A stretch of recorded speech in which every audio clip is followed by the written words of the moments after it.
Деновиве ватарот на целото тркање кај местноста Фрчево глутници волци нападнале стадо кози и го искасапиле. Собственикот Методи Јованов вели дека се удавени најмалку 7 кози, од кои 3 се пронајдени во близина на реката, а 4 волците ги однале. Волците напаѓаат сред бел ден во 9 часот наутро, а никој не презема ништо. Нема повеќе хајки од страна на ловците, па волците се осилија и слегуваат буквално до населените места. Прават штета, прават. Напаѓат. И за нас има направена штета. Фаќат козите, јадат. И немаме, ние државата може да тие штета они што прават да го плаќат, ама не го плаќат.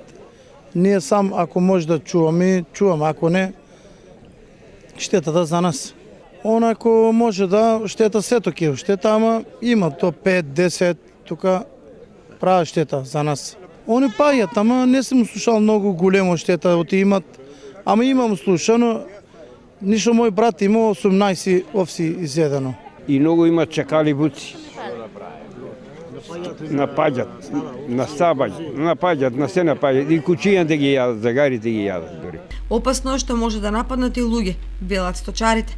Овој случај е само уште една потврда дека ловството во целина е во хаотична состојба, при што страда дивечот, штети трпат сточарите, а единствени кои профитираат се концесионерите.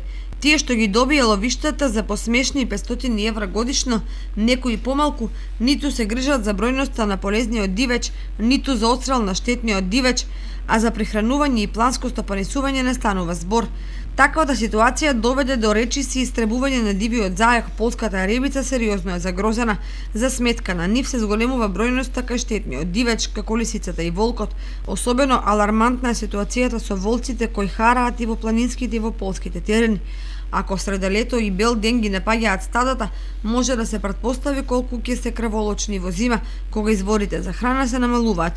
Бидејќи според законската регулатива волците не се заштитен дивеч, сточарите не ги следува надомест на штета од државата.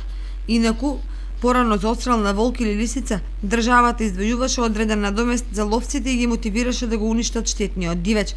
Сега се издвојува само за волк и тоа 3000 денари, меѓутоа без организирани хајки можно тешко е да се отстрела овој опасен предатор.